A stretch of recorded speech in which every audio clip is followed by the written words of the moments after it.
Stanford University. Okay, well, welcome to lecture number 13 of Stanford CS 193P, fall of 2013-14. And today I'm going to go over the requirements for your final project, and then I'm going to talk core data and how it hooks up with UI table view, because those two are a match made in heaven. And then I'm going to do this gigantic core data with table views demo. All right, so your final project, there's kind of two phases to your final project. One is you have to submit a proposal to us, which we'll review. We're mostly just reviewing it for scope to make sure you haven't picked too big a project or too small a project. Okay, we're not, looking at it in detail of every single thing you're going to do. We're just trying to make sure that you're headed in the right direction, because over the course of the final project, you can of course talk to us and ask us questions and interact with us to kind of get an idea of getting, hitting a good target at the end. So that is really due immediately. We'd like you to get us your proposal. If you know what you're going to do, please submit a proposal as soon as possible.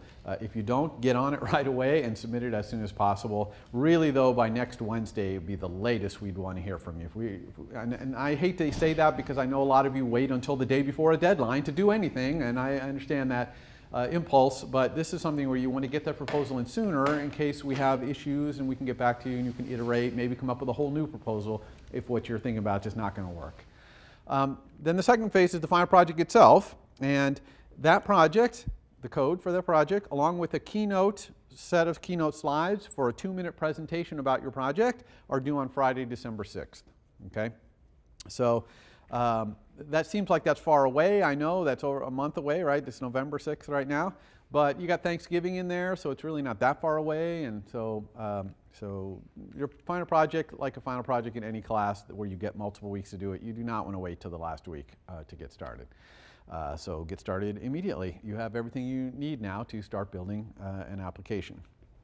Yeah, no late days on the final project at all. Simply, we will not accept it late. Whatever you have on December 6th at midnight, submit it. I don't care what it is, submit it, because that's all. I'm not going to accept anything late. I just can't, because we've got a lot of students who are taking this class for a grade especially, and that's a lot of my time. I have to be fair to those people, and also I have to get started grading immediately. The presentation that you're going to do, 2 minutes, it's really just going to be pitching your project to us, to your fellow classmates. You can imagine it's like you're trying to pitch a VC to invest in your company, or to do the app, or you're just trying to get people to buy it, or whatever. It's that kind of presentation. I'll leave it up to you. You can certainly do a live demo if you want. You'll need iPhone 4S or later, or you'll need an iPad 2 or later in order to hook up to this wonderful projection system we have using Apple TV mirroring. But you don't have to do a live demo. Live demos are perilous, as you can see, what I do each lecture, but they're also kind of can be effective and really a good way to show off your app. So it's kind of up to you. And that presentation is required. I will have an alternate presentation time, which is the last lecture of the quarter, which is the week before the final exam period. So that's that. Yeah, the scope is basically 3 weeks of homework worth of work. You should know by now approximately what that is. Remember, the pass on credit people have to pass both the homework section and the final project separately. You can't bomb one and get an A on the other and pass this class. Your final project has to work on hardware. You have to show it working either in a demo in your 2 minutes, or if you don't show a demo, live demo in your 2 minutes, you have to show your TA. Only iOS SD code counts. So if your app has a back end, some server somewhere, you get no credit for any of that, really. You're only getting credit for iOS code. Okay, so simulate your back end if you have to, or if you have the back end from somewhere else, okay, that's fine, but don't waste time doing non-iOS code in this 3 weeks, because you're not going to get any credit for that work. And you'll be graded on your proper use of the SDK and also proper object-oriented programming, and your aesthetics will matter. So don't put a big junky looking UI that's just like really looks terrible. So and yeah, don't get sidetracked on non-iOS code. That's kind of a repeat of the last slide there. So the presentation quality matters a tiny bit. It does matter. Giving a presentation, effective presentation, is a very important skill to have. All of you at Stanford Should be good at that by the time you get out of here. So here's just another chance to really practice doing a good presentation. Time it, see how long it's going to take, you know, run through it a couple times practicing. Your proposal needs to have 2 sections in it. Okay, the first section is a kind of an overall description. What am I doing? So this is best shown by example. So I have this example here, which is a Shakespeare director app. So let's say you're a director at a theater company and you're going to be directing some Shakespeare plays, and this is an app to help you do that. And so it has a way to bring up a Shakespeare play from the Folio database, and then you can lay out the blocking, which is the like where the scene's set up, where the people are standing and all that stuff of each scene lined up with the dialogue. And then there's also got a dialogue learning mode for people who want to learn the dialogue, learn their lines. It'll say the other parts and then it'll play, you can say your own part. So you can see that this is kind of a description of what it does as opposed to how you're going to do it. Section 2 is what parts of iOS are you going to use to implement it? Okay, it's going to have a table view with custom cells, it's going to use the camera, it's going to have, you know, text fields within popovers, it's going to use AV Foundation, it's going to have NS Timer, it's going to have core data, and here's what are going to be my entities. It's going to print out the blocking things to printer, which is something we don't cover in class. And you're required to have one feature, at least, that it was not covered in lecture. Okay, and so that task is on there not only so you have to learn something from the documentation instead of my kind of getting you started with it, but also so that you peruse all of iOS and find out what's in there. So don't come to me and say, oh, can you tell me a feature to do for non-iOS not covered in lecture? It's like that's part of the task for you to go figure out what's out there and pick something, okay? So that's what your proposal needs to have, these 2 sections. What it is your app's going to do, and then what iOS APIs you're going to use that you know of right now to implement it. Okay? And here's some notes. Again, you're going to review these slides offline to really get a good feel for what makes a good proposal, and you can ask on Piazza for clarifications, etc. Okay, so the next topic I want to talk about is core data still, but it's core data and table view. How core data and table view go together. Because core data is a bunch of, you know, objects, a big object graph, and table views are really great for traversing through object graphs, okay? So how do we do this? There's a great class in iOS called NSFetched Results Controller. This class's only purpose in life is to link an NSFetch request, which hopefully you remember from 2 days ago lecture, with a UI table view. That's what it does. It just basically bonds those 2 things together so that the fetch, anything the fetch would be fetching, is always showing in the table view, even if the database is changing underneath that fetch request. Okay, it's still going to be updating in the table view. So the way this works is really 2 parts for the fetch results controller. One is it answers all the questions in the UI table view data source protocol, like how many sections, how many rows in sections, and even some ones that you don't know about, some more advanced ones. It answers those questions as well. So it's able to answer all those questions using code kind of like that. Also, it can tell you at any given time what thing in your database, what entity in your database is being shown in a given row. Okay? There's a one-to-one mapping between a row in the table and some object in the database. All right? Because of course we know that when you do a fetch request, it can only return objects of a certain kind, an array of objects, and so this will let you get it. And it's a very important method to understand, which is object and index path. Okay, you send that to the fetch results controller, and it will return you a photo star or a photographer star or some NS managed object star, which is the object that's at that row. And then you can pull out the attributes and put them into your UI table view cell in cell for row and index path. Okay, it's really important to understand that method. How do you create one of these NS fetch results controller? Okay, it's alloc init looks like this. It takes a fetch request, a context. That's obviously where we're going to be doing the fetching, right? It'll even do section headers. So you specify which attribute in the objects that you're fetching is the section, the name of the section, and then it'll divide the table into sections. And it can also do caching. Okay, so we'll talk about those last 2 things in a minute here. But let's take a look at what kind of fetch request we might create to put into a fetch request controller. So here I'm creating a photo request, so I'm going to be fetching photos. I need a sort descriptor that says what order these photos are going to be in the table view, so I'll sort them by their title, let's say.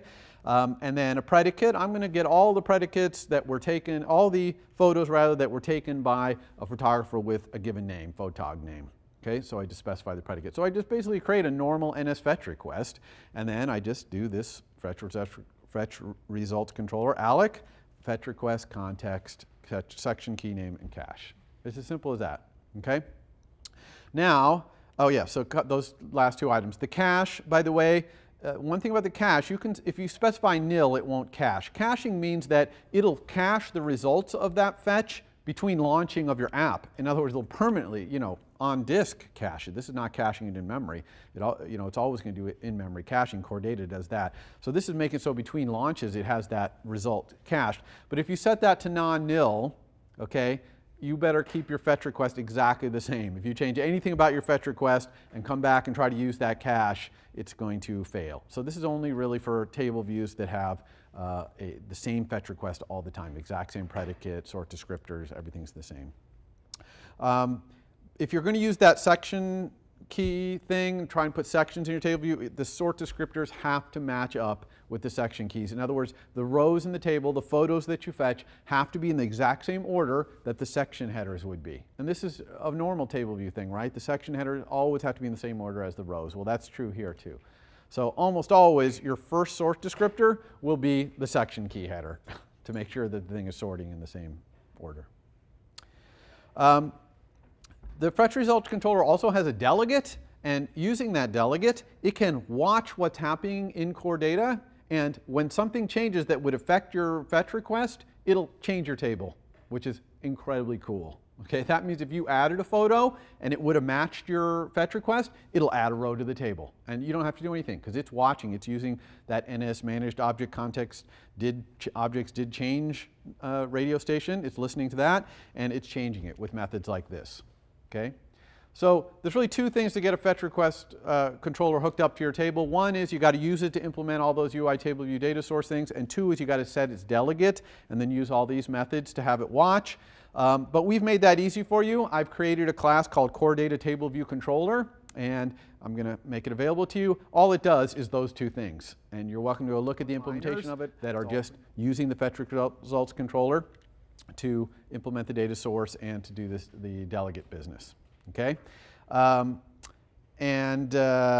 only thing you need to know to use Core Data Table View Controller, it has a property called Fetched Results Controller, and you just set that to a Fetched Results Controller and it'll just work. Nothing else required to do. You just set that, and Core Data Table View Controller will then use it to answer all those data source questions, and also it'll set the delegate of the Fetch Results Controller and make it so it watches the database properly. Okay? So that will be included in your homework. You will definitely want that for your homework. I will be using it in the demo today. All right, so speaking of the demo, this is a huge demo. I may not get all the way through it. It covers some things that I haven't covered in lecture yet, and that's kind of intentionally. This is the only lecture I really do that, but I just want to kind of show you some things that I didn't really want to spend lecture time on. I might come back to these in future lecture, but anyway, there's a lot there to cover, and you have these slides in front of you. Hopefully you can see what the list there is. I'm not going to come back to the slides, so coming up, today's your last homework. We have an instruments, which is a performance monitoring adjunct to Xcode on Friday's section. And then next week we're going to talk a little bit about multitasking. I say more multitasking because I'm going to do some of that in the demo today.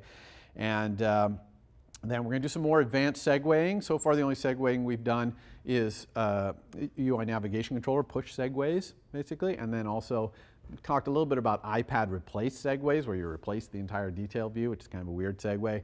We're going to talk about some more kinds of segues that we can do as well. And maybe we'll get to MapKit next week or maybe the week after. Okay? All right, any questions before I dive into this monster demo? Okay, feel free to stop me. And a lot of times when I'm demo, I'm typing away, I'm not seeing you raise your hand, so feel free to shout out. So I'm going to create a new project here.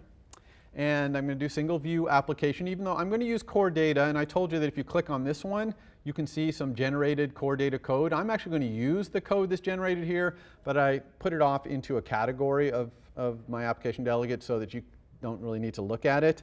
I'll include it in the demo and you can see it. But for your homework, you're going to do your core data stuff using a document, UI managed document, and I'm not going to show that because I want you to kind of go through the process of trying to figure that out for yourself. So I'm just going to create our normal single view application like we usually do. I'm going to call it Photomania. And it's going to be a universal app, although I'm only going to do the iPhone version. I'm only going to do the bare bones of this application. What this application is going to do is it's going to query Flickr, the URL for recent georeference photo thing, the same thing we did for Shutterbug. And, but instead of just showing you the photos, it's going to show you the list of photographers who took those photos. And then, you know, after this demo, you could easily make it so if you click on a photographer, it shows you the photos by that photographer. Click on a photo, it uses the image view controller to show you an image. So that's kind of the application we're trying to build. We won't get all the way to building those other table views. We're just going to do this main table view, but that's what this is going to do. And the way it's going to do that, the way it's going to show those photographers is kind of a little different strategy than we saw with Shutterbug. I'm going to, in the background, basically, of my application, be constantly querying Flickr every once in a while and getting more and more photos and then just throwing them into a core data database. Okay, just throwing them in there in the background. Meanwhile, I'm going to have table views that are going to be looking at that data, looking at the photographers, clicking on them, looking at the photos, and that's just going to always be updating automatically all the time. Okay, so that's the app that we're going to build. So there's some things to talk about here. How to build a core data database, how to hook it up to a table view with the fetch results controller, how to fetch things in the background. Okay, we're going to talk about all those things today if we have time. All right, so I'm going to call this Photomania. I'll put it in developer where I usually put things. Here it is. I'm going to dive right in with building my data model, my schema, as you would call it in the database world. This is a description of all the entities and all that stuff. We saw how to do this all on the slide, so I'm just going to kind of show you what it looks like live. So when I want to create a new schema, I do new file. Okay, so I'm going to do new file. I'm going to go up here to core data and pick this data model, not mapping model, data model right here. So we'll click that. We can call it anything you want. I'm going to call this one the name of my app, Photomania. And it's asking where do you want to put it. And I'm going to put it at the top level here where all the rest of my stuff is. Here's my controller, delegate, and stuff like that. So I'll put this data modeling file there. And so it creates this data modeling file. Here it is. You can see it's empty. I have no entities or attributes or fetch properties or any of that business. So let's just start adding some. So I'm going to go down here to the bottom, add entity.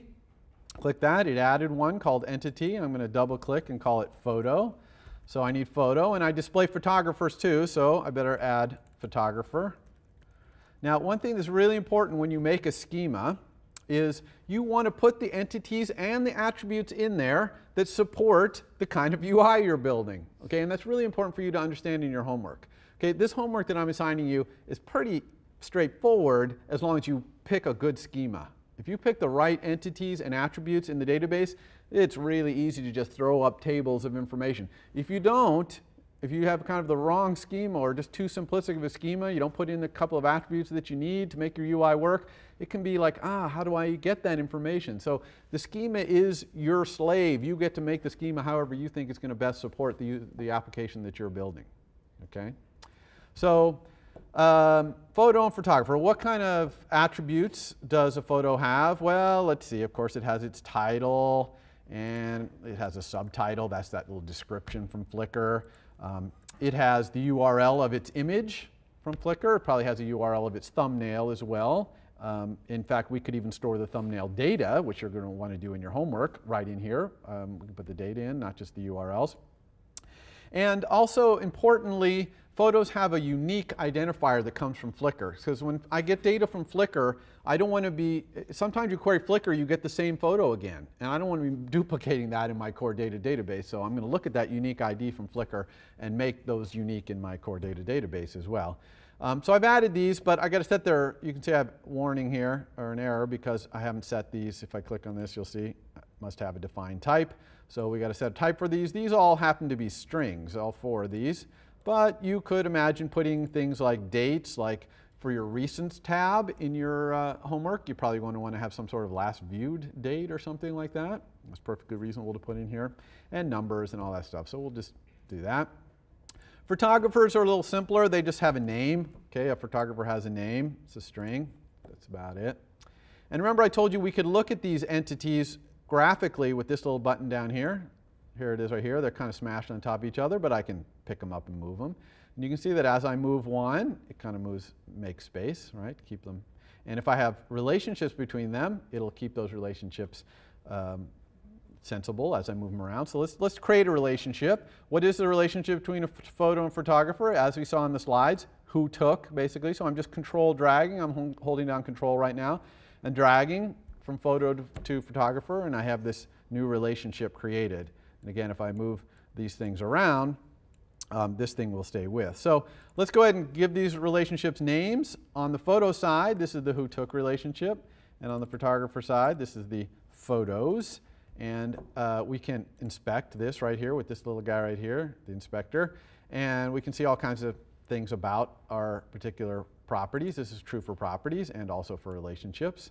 And of course, we know that this is a too-many relationship, right? Because a photographer can have many photos. So we get this double arrow here. But it's only a 2-1 relationship here because a photo, only one guy took the photo. And so if you move these things around, it'll keep this all kind of looking okay. All right. So now we've kind of set up everything here that we need. This is a pretty simple application, so we don't need any more attributes. But in your application, you're going to have at least 1 or 2 more entities and some attributes on there and some more attributes on photo. I left you with some work to do.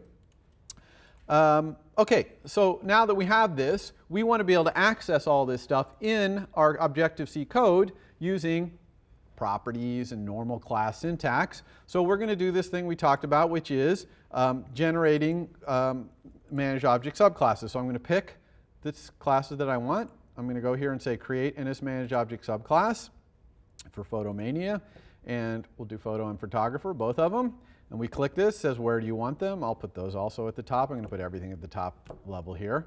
And here I have my photo and photographer. And I can see that photo looks okay. It's got photographer who took, but photographer not so much, right? It's got NS managed object for remove photos object. This should really be photo star.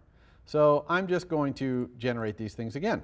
Okay? And really, it's too bad that it doesn't automatically do this 2-pass generation, but you end up doing it yourself. Get used to doing this generate because you're going to do it a lot. You're going to be constantly adding entities, changing attributes like that, and you're just going to constantly be regenerating these things. It's going to ask you to replace them, and so don't be uncomfortable about doing that regenerate. It's a common thing to want to do, and so now we're winning here. Okay? So we have these nice classes, and now we can use properties to access all of their attributes, right? Photo.title to get at the title, for example. But as I said before, we might want to add code. And I do want to add code to photo here. I want to add code to create a photo, okay, to make it so that I can insert a photo object into the database. And so I'm going to do that using categories. Remember, categories is that new Objective-C thing I was telling you about where we can add code to a class without subclassing it. So I'm going to add code to this photo class right here without subclassing photo. Okay, so I do that with file, new file, and instead of picking Objective-C class, I'm going to pick Objective-C category. And when I do, it's going to say, what class do you want to make a category on? I'm going to make a category on the class photo, and I'm going to call it Flickr because that's what this method that these methods that I'm going to add to photo are all kind of hooking Flickr up to the database. So Flickr seems like a good name for that category. And it wants to know where I'm going to put them here, same places everywhere as everything else. And so here's my .h and here's my .m, and it's asking me, what do you want to do here? So the method that I want to implement here is a method that essentially takes a Flickr dictionary and adds a photo object to the database and returns a pointer to it to me. Everyone understand what I'm going to do here? So I'm going to call this thing photo. Sure, I picked the same name so that I don't sidetracked here. Photo with Flickr info. And this is going to be NS dictionary. Photo dictionary. And what else do I need besides that photo dictionary to create an object in the database? A hook to the database. Okay, I got to know which database you want me to add this photo to. So I also need in managed object context NS managed object context. Okay, and that's all I need, just the Flickr information and the context. That's the place you want me to create this photo, and I will. Okay?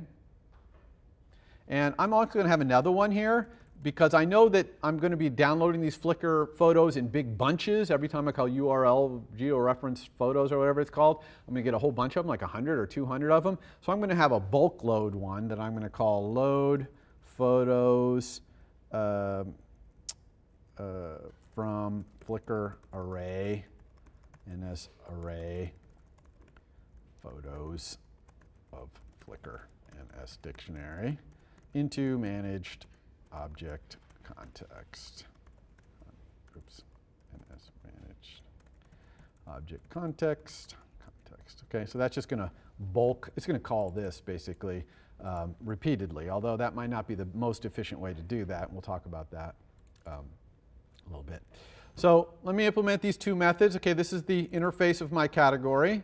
And so here's the implementation of my category. Now, I can do whatever I want to implement these, except I can't use any instance variables. So I can't have any properties that are here. So I have to implement them basically in terms of photo, if that makes sense that way. So this is going to return a photo. So I'm going to say photo equals nil. And down here, return photo. And in between, I got to go find this photo in the database or create it or whatever it may be. So let's start with asking the database, do you already have this photo? And so how am I going to ask the database if the photo is already there? And the answer is I'm going to try and fetch it. So I'm going to have a fetch request. And it's going to be a fetch request into the photo table, if you want to think about it, or into photos. It's going to return photos, okay, because I'm trying to find this photo. And then the request needs a predicate. And what is the predicate? Which photo am I looking for? Well, I'm looking for the photo whose unique equals the same unique that is in this photo dictionary right here. So let's go get that. And as string star unique equals, and we're going to need our Flickr fetcher, import Flickr fetcher.h. So I'm going to grab Flickr fetcher.h from the thing we did before, which was Shutterbug. So here's Shutterbug, and here's Flickr fetcher. I'm just going to drag that whole thing right in here. All right, so now I have Flickr fetcher.h. And inside Flickr fetcher.h, we can get the photo's unique ID with this Flickr photo ID. Okay, so I'm going to go down here and say photo dictionary, Flickr photo ID. Now, I might want to do value for key path here, just in case this Flickr photo ID might have dots in it or whatever. Flickr fetcher. It might have dots in it like the description has. Okay, I'll leave this way here, but value for key might be a good idea. So here I'm basically going to fetch into the database to try and find this unique photo, see if it's already there. And I do that by saying I need an NS error here. Then I'm going to say NS array matches equals context, because we always have to ask a context to do a fetch. Okay, execute fetch request, that request, and if there's an error, return an error. Okay, so now I've got those photos. Those photos, hopefully, in this case, a matching photo, or maybe not, has been pulled out. Now, this matches can have a number of different states or different values. One thing is, it might be nil. If it's nil, okay, or this error is not nil, I would say or error.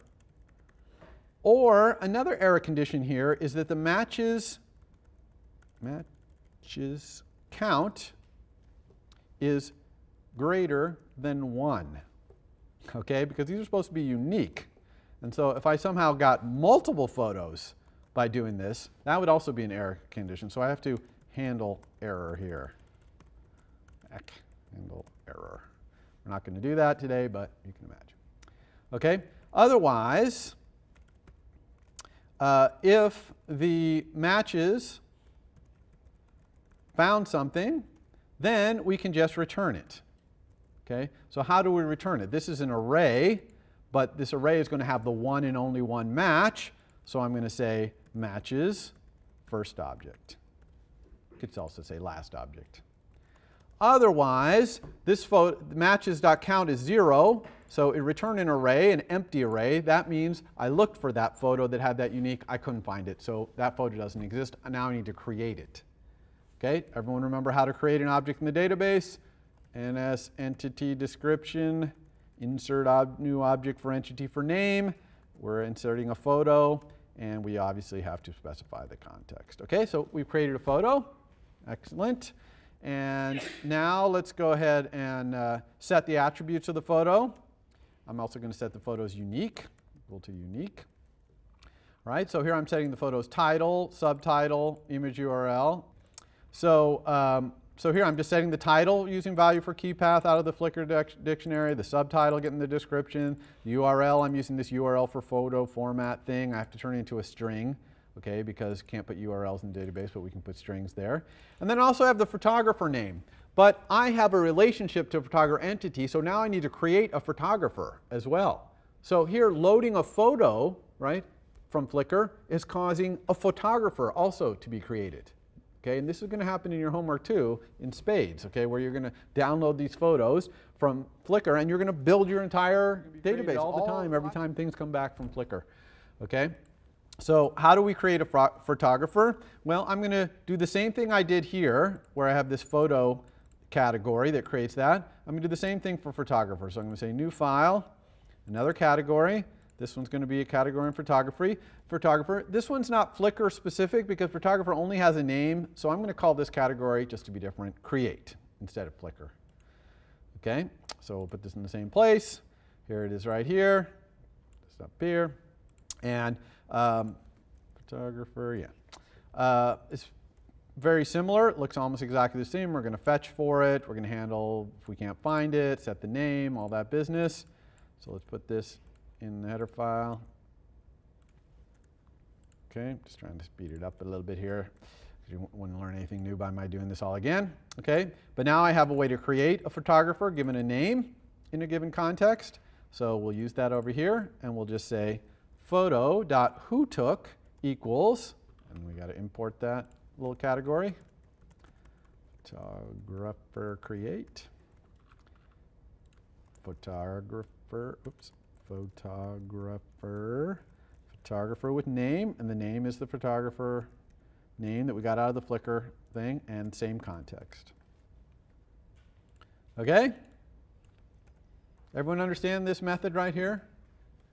So this method is going to, if we give it a Flickr dictionary from a photo info, it's going to give us back a photo object in the database, either by creating it or by finding one that's already there.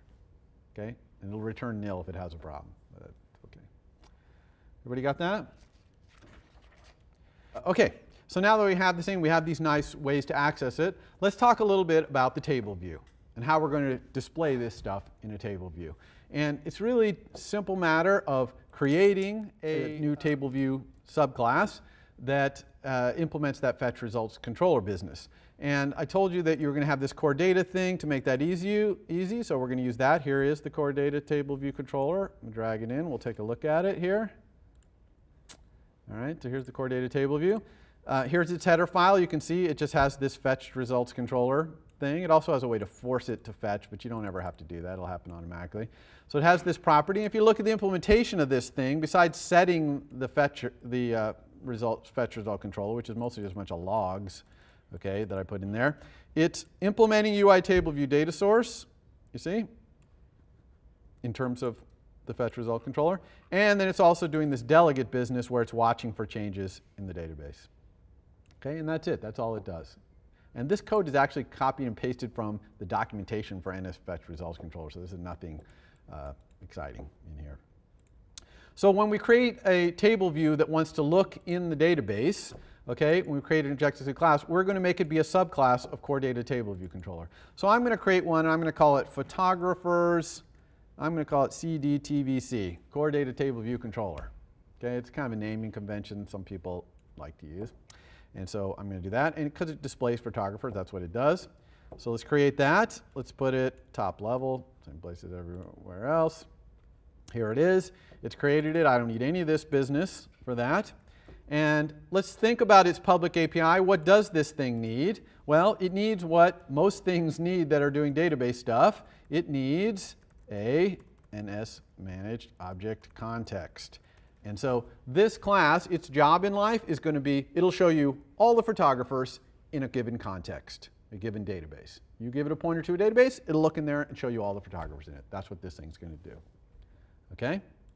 So to make that happen, all it needs to do is set that fetched results controller thing in its superclass, right, which is this core data table view controller. So I'm going to do that. As soon as someone sets the managed object context, oops, let's call this managed object context so it's a little clearer.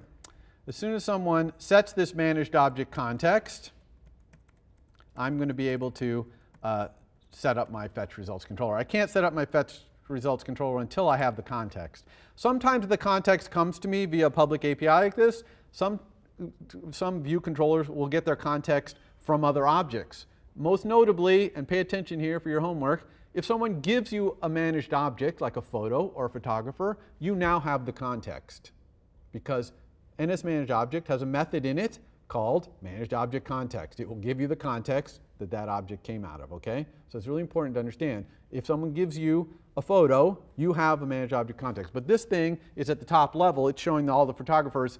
We don't have anything yet out of the database, so someone has to tell us the context, which database to fetch these things out of. So now I just need to say fetch results controller equals something, and so I'm going to create a new fetched results controller. Alloc init, and its init has all these arguments here. It needs a fetch request. Okay, well actually so we don't get this kind of wackiness, let's go ahead and make all the arguments first. It needs a fetch request because that's what it does, is hook up a fetch request to something. And so this is a request into the photographer table, right? So we want photographer. We're going to show all the photographers. The predicate for this thing is nil. What does that mean, predicate nil? Predicate nil means all of them. Okay? So if you say predicate nil, that means give me all the photographers. And sort descriptor, yeah, let's sort these things. Let's sort them by, let's see, sort descriptor with key. Well, let's sort the photographers by their name. Okay? Amazingly, you can actually sort things by things through relationships. So you can sort it by other objects' properties if you want. But here, photographer, we're going to have it sort by its name. And yes, we're going to have it ascending. And we're going to use the selector here called localized standard compare. Okay, which is what we use mostly for strings that are going to appear in the user interface. Okay, oops, and we need to close our array there because it's an array of sort descriptors. We only need one.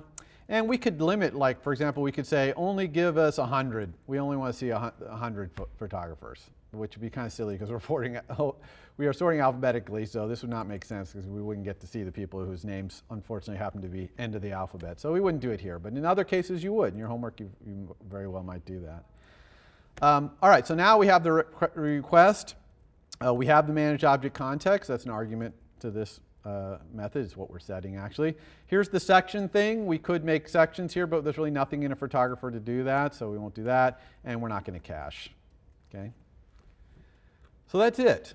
That's really all that's required to make this table view work, except for one thing, which is that fetch results controller, I told you it implemented all the UI table view data source things, but there's one of them it can't implement, which is cell for row and index path. Okay? It doesn't really know what attributes of the object you want to put in which parts of the UI table view cell, right? The title, the subtitle, image, it doesn't know those things. So we have to implement that ourselves. So that's UI table view cell. Cell for row and index path. You should be very, very, very familiar with this thing. It just looks like this. Cell equals self.tableview, a DQ. And these are photographers, so we'll call this photographer cell. We've got to make sure you guys are going to keep me honest, make sure I remember to set that in the storyboard when we create one of these in the storyboard. And now I need the photographer that is at this row and section. Okay, so I'm going to import photographer first of all, not create, .h. Okay, so this is photographer. And then I'm going to say photographer equals, and how do I do this? Photographer equals self.fetch results controller, object at index path, index path. Now I have the photographer that's in this row. Okay? So now that I have that, I can do things like text label dot text equals, let's say, the photographer's name, of course. Also, how about something cool like this? Cell.detail text label equals a string with format. What if I wanted to put how many photos this photographer has taken? Well, that information is readily available to me in the database. %d photos, photographer.photos count. Okay, thank you, Xcode. Appreciate the way it does that. Okay, right, so I just go through that thing, the who took photos relationship. I just grab the photo side. It's an NS set. NS set implements count. I got what I need. Okay? And then let's return the cell. Okay, everyone understand this cell for row at index path? Question? Fetch results controller came in from core data table view controller that we subclassed? Yes, this property, fetch result controller, is inherited from core data table view. Exactly, good question. Okay. So let's go ahead and build our storyboard while we're at this and while we have this fresh in our mind. So here it is. This is the kind of default one we got. Let's get rid of this. We don't want this. Let's go bring out a table view. So here I'm just going to drag a table view out here. I'm going to set it to be a photographer's core data table view controller, right? Boop. And then let's set up our cell the way we want. We want it to be subtitle because it's going to have the photographer name and then how many photos they took. We need to make sure it's photographer cell is our reuse identifier. Otherwise, we're ready to go. So if we had stuff in our database and we hit run right now, this would work. That's all we need to do. Okay, incredibly small amount of code to hook up a table view to core data.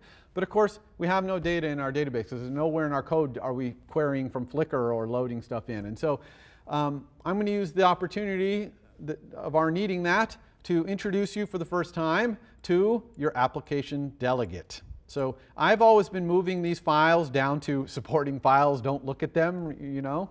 And so now I'm going to show you a little bit what's in here. So your application delegate is kind of like it is watching what's going on at the highest level of your application. It sees your application has launched, okay? It sees that your application has resigned being the active application. It sees that your application is entering the background. Okay, we know that in iOS, the apps, when you go to another app, they don't quit. They just kind of move into this background state, right? So you can find that. You can find it when you move back into the foreground. If you become the active application, if someone's quitting your application, you find that out as well. So it finds out all these things, and we're going to learn about those later in the quarter, so I'm going to delete all those now. But we are going to look at this one. This is did finish launching with option. So here it's telling you your application finished launching. Okay? This is a great time to do things like kick off some Flickr fetching or something. All right? Now, if I'm going to be doing my Flickr fetching here in my application delegate, I need the context. Okay? Now, in your homework, you're going to do that by creating a UI managed document.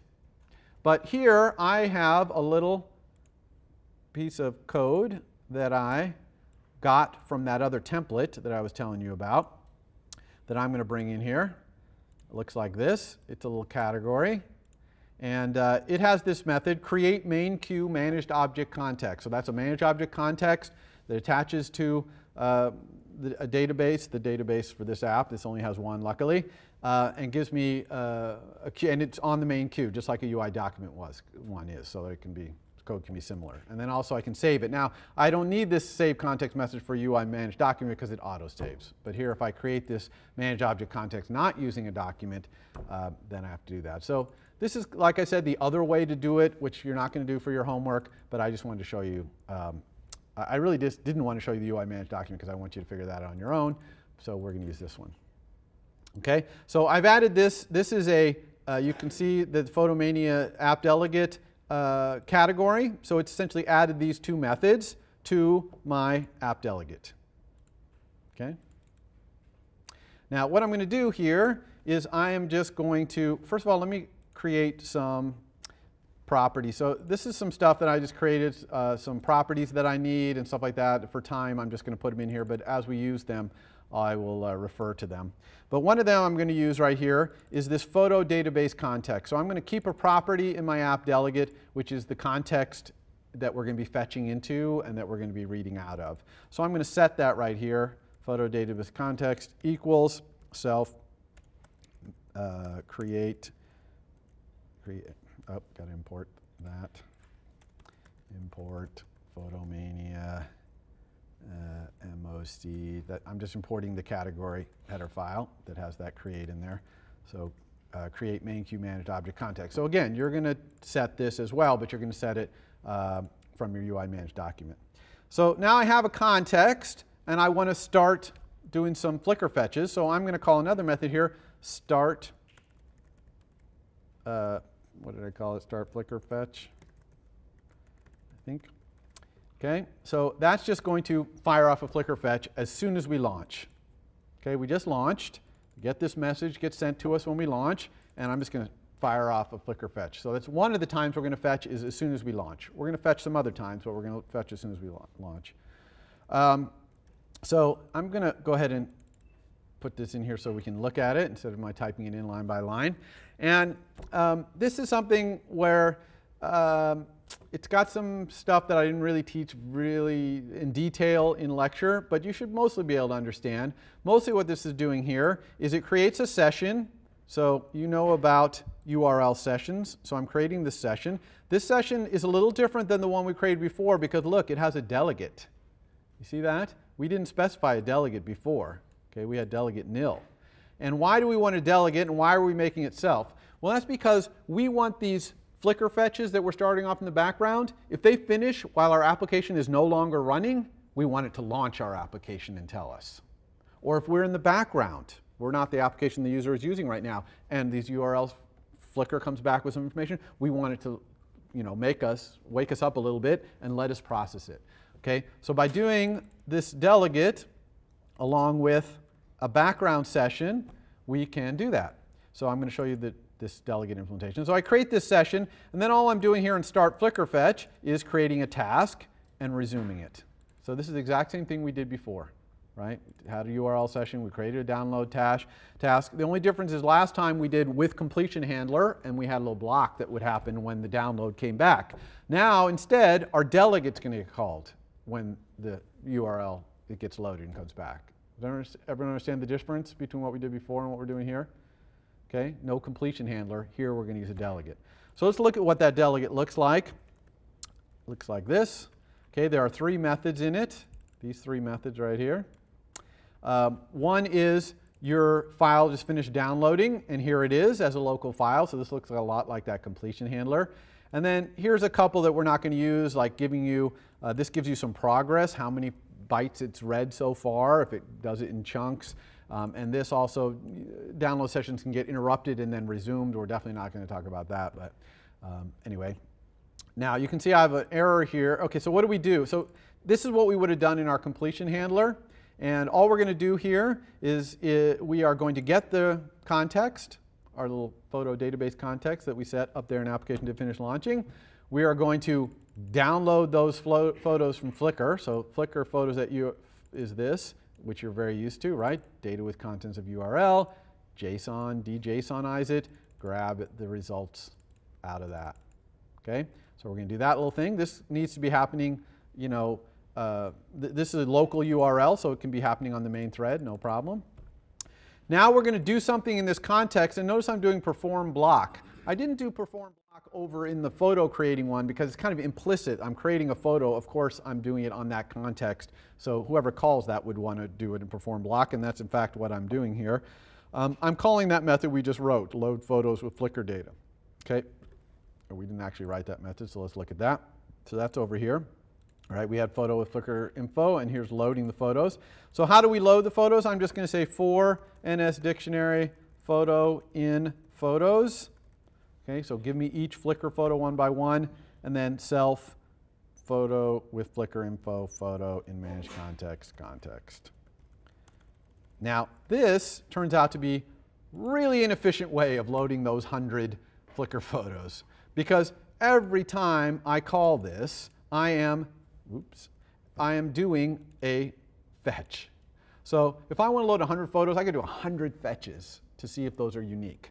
Okay, there are much better ways to do this, and one of your extra credit items is for you to try and figure out a better way to do this. Okay, and one way is to look at the unique IDs of all 100 photos, fetch them all at once, see which ones are in the database, because you can get a list of them back, right, the ones that are in there. And then you can, one by one, you can go and create the ones that aren't there. Okay, so that's one way to do it. Okay, but this cheap and simple way is good for a demo. Okay, so back to our app delegate. And now we have this load photos with Flickr array. Let's go ahead and import that header file, which I do. Oh, maybe I called it something different there. What's the problem? Let's see. Yeah, I probably called it something different. Copy. Call it the same thing. Where's my delegate? Here it is. Hey, there we go. I called it load photos from Flickr array. Okay, so that's going to load all these photos. Notice I'm saving my context here. Okay, this is a method in NS managed object context which saves it. This is an error which I'm ignoring. Don't really need to do this for your UI managed document, but it doesn't hurt. You can do it if you want. This would not break anything if you had a context from UI managed document, but mine's not, so that's why I'm explicitly saving it here after I load some photos in. Okay. Okay, so that's cool. So let's go look at our table. What is our table's public API? Managed object context. We never set that. Okay, we need to set this table's managed object context. Okay, when and how are we going to do that? We have this application delegate. It's kind of this global thing, and it is managing this global database, but it needs to be able to communicate this thing out to anyone who needs to use it.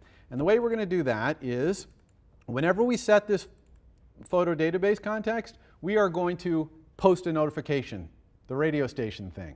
So this is the first time you're going to see how to post a notification, not just listen with add observer. You're going to actually post it right here. So let's do that. And when you post a notification, you almost always, 100% of the time, want to create a header file. So I'm going to create a header file. Just go here to header file, C++ header file. And that header file is going to contain the name of the notification and also the name of anything that's in the user info for the notification. So let's go ahead and make sure it's in the right place. It is. I'm going to call this photo database availability, because that's what this notification is about. This radio station talks about whether the photo database is available. So I'm going to create this header file.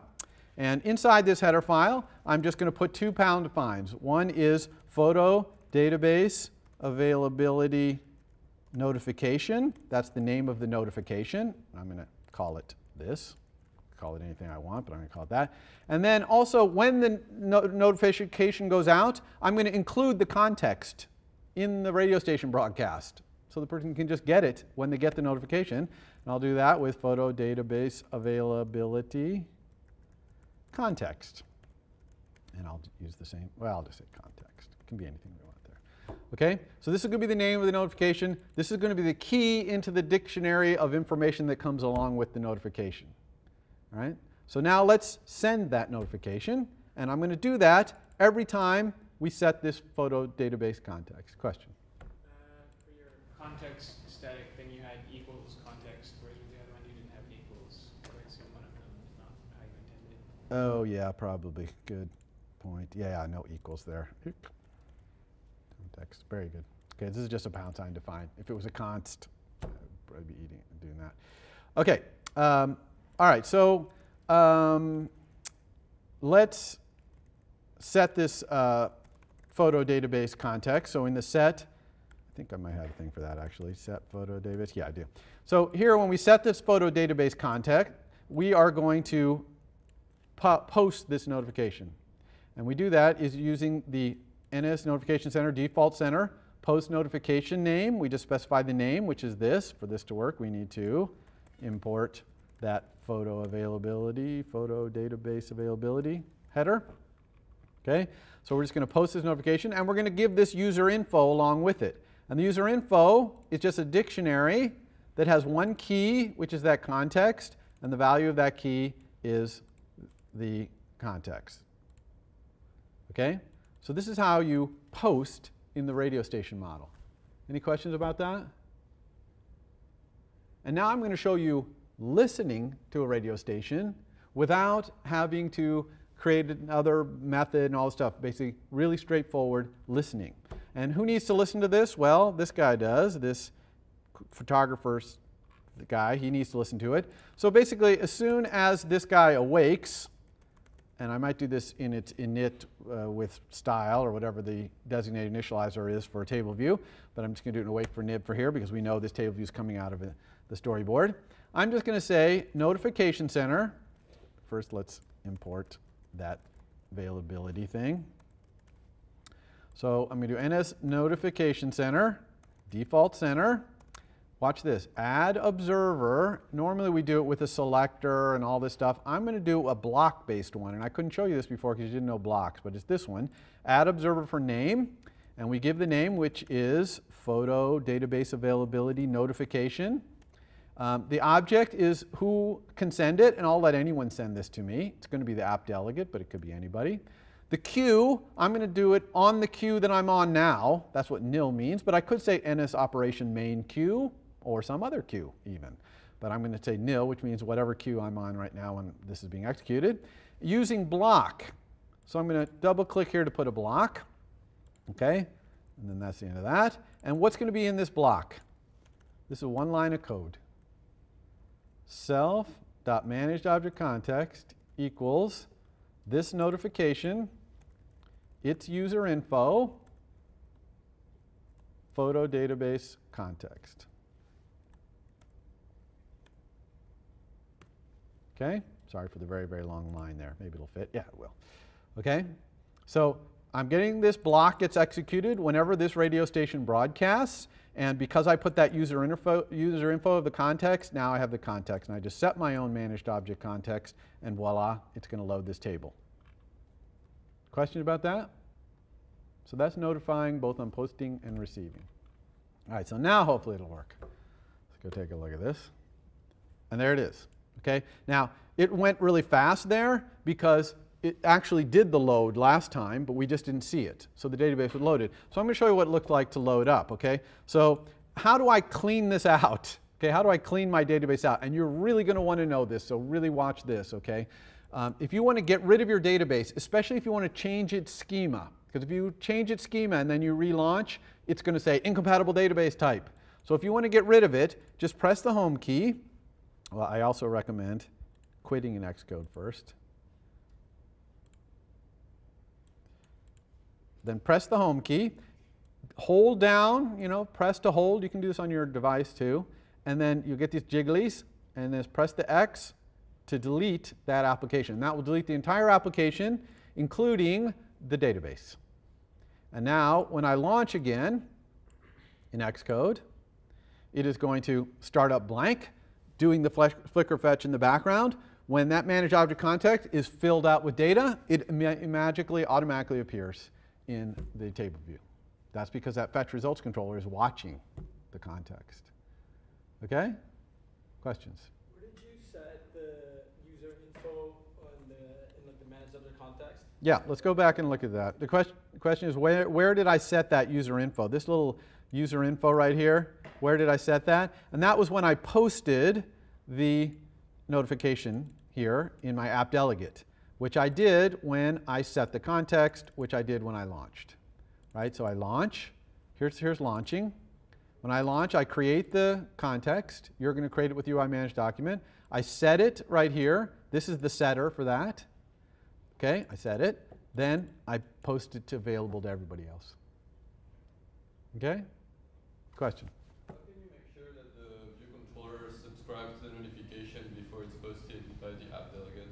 Yeah, so the question is, how can I make sure that the view controller exists and is listening in time to hear this? Because the application delegate is posting this pretty early, right after launch. It's sending out this notification.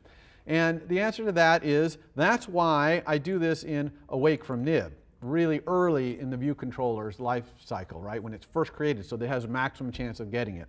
But it's possible It's unlikely, but it's possible that some view controller you might create later in time might need it. And in that case, you might need a different mechanism, or you might need to repost, or you might need to pass it along.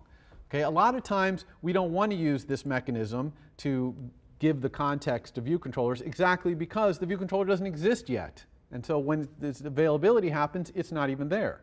So there are other ways to pass your managed object context around, and you always want to use those before a way like this.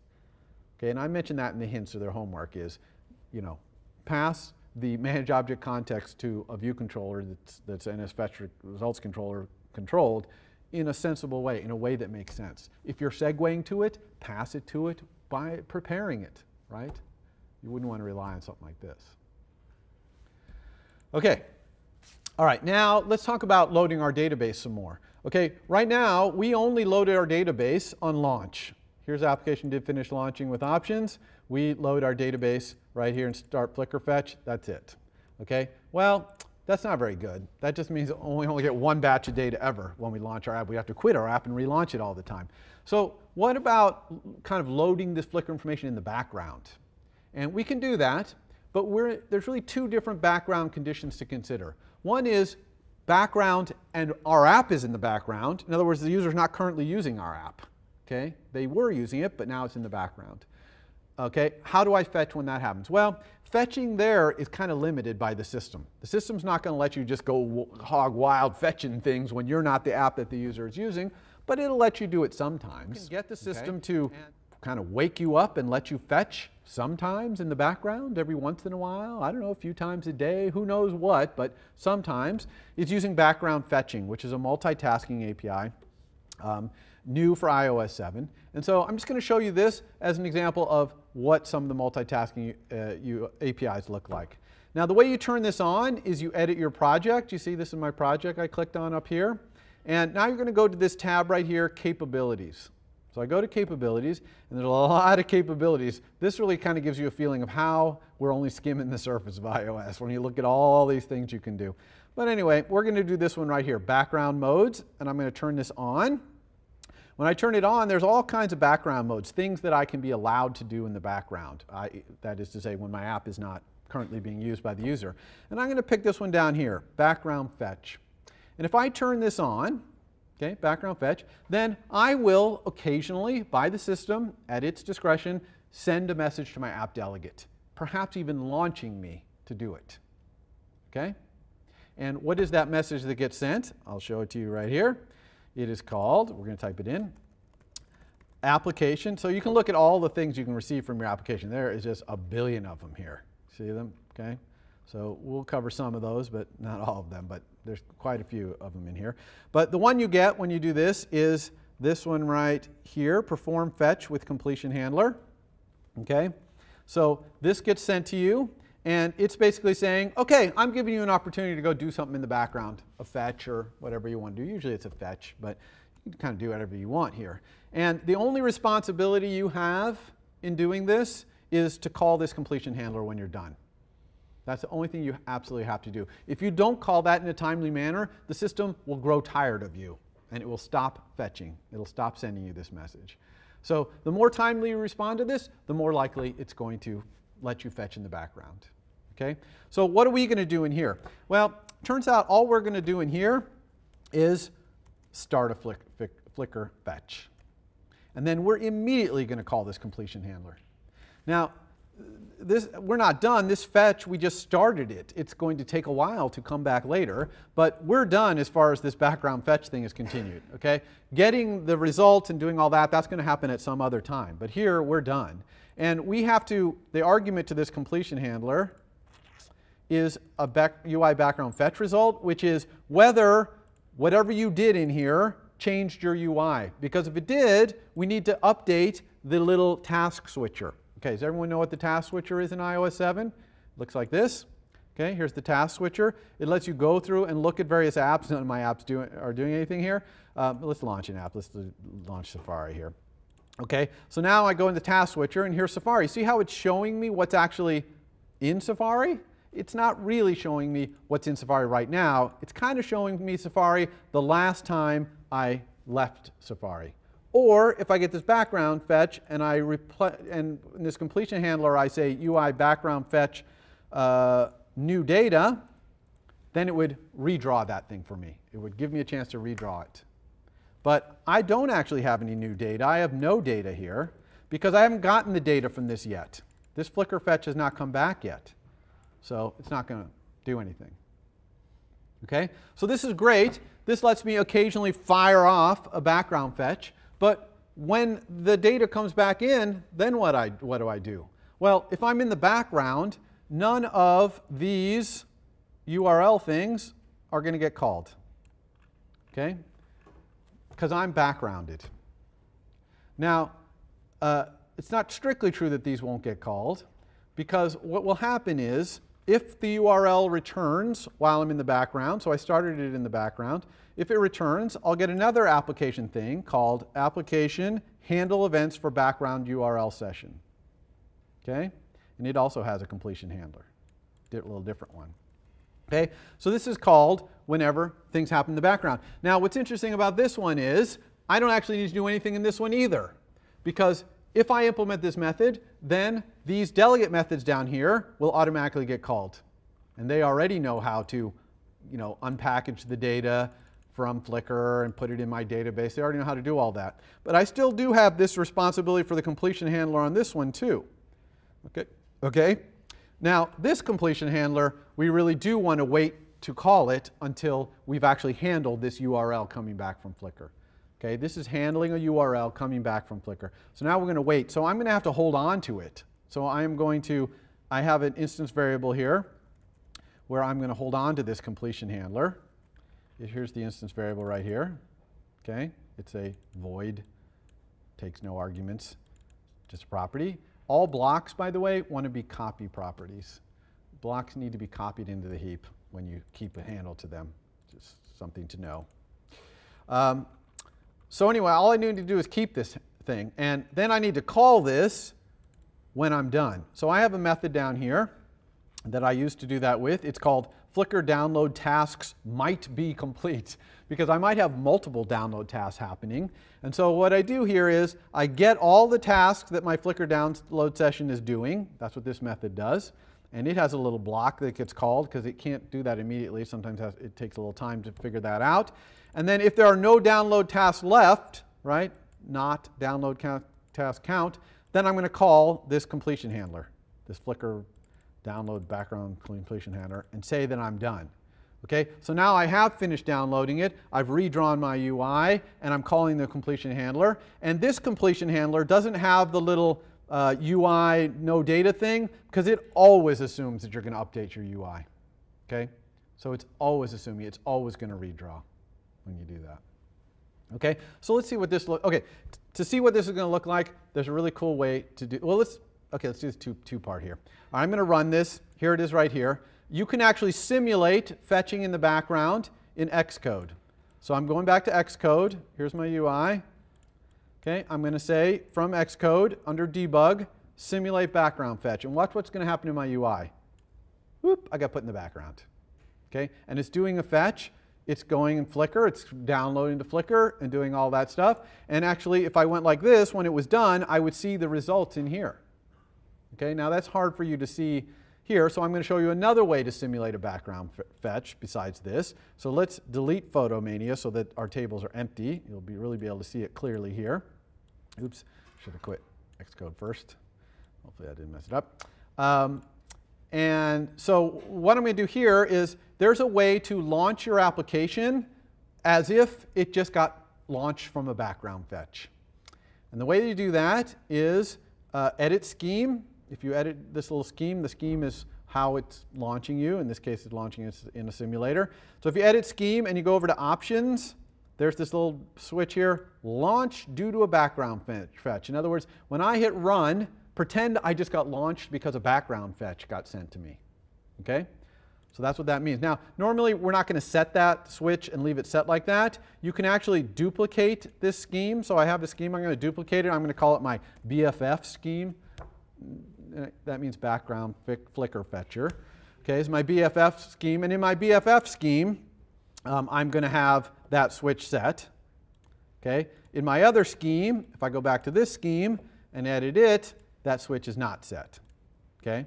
So if I want to pretend that's happening, I go to my BFF scheme and I press run. Now, when I run, see, it ran me in the background. So the other two things, or the other thing I really wanted to show you here, which I don't really have time to do, actually I'll do it real quick, is how about fetching when I'm the foreground app? What happens if the user is currently using me and I want to fetch periodically? Okay, that's a totally different thing. To do that, we're going to use a class called NSTimer. Okay, so I'm going to put this here. Once the database context is available, then I'm going to fire off a timer using this NSTimer method, schedule timer with time interval. I'm going to do this one. How often should we do our Flickr fetch? Well, it doesn't seem like Flickr updates it more than once every 10 or 15 minutes. So let's do it every 20 minutes. Okay, so this is in seconds. So I'll do 20 minutes. And the target is going to be myself. In other words, every 20 minutes, send me a method. And the method to send me is start Flickr fetch. And the argument and no user info. Sorry, this has to be a colon. I'll show you why in a second. And repeats, yes. So I want this to just be every 20 minutes, it's sending this timer. Okay? So why does this start Flickr fetch here have to have a colon? That's because this timer, when it sends its message, it always has an argument. And if I do start Flickr fetch with the argument, it's the NSTimer that sent it to you. But in this case, I don't care. I'm just going to start the Flickr fetch. So every 20 minutes, I'm going to fire off this Flickr fetch.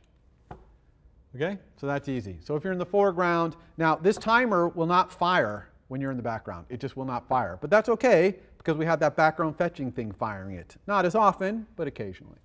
Okay? But now, all the time, our app is getting new Flickr information all the time. Make sense?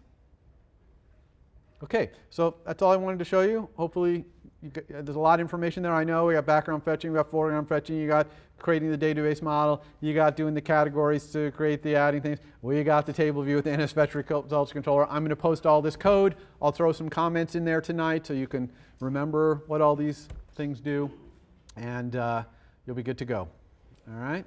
So good luck with your homework, and I'll see you on Monday. For more, please visit us at stanford.edu.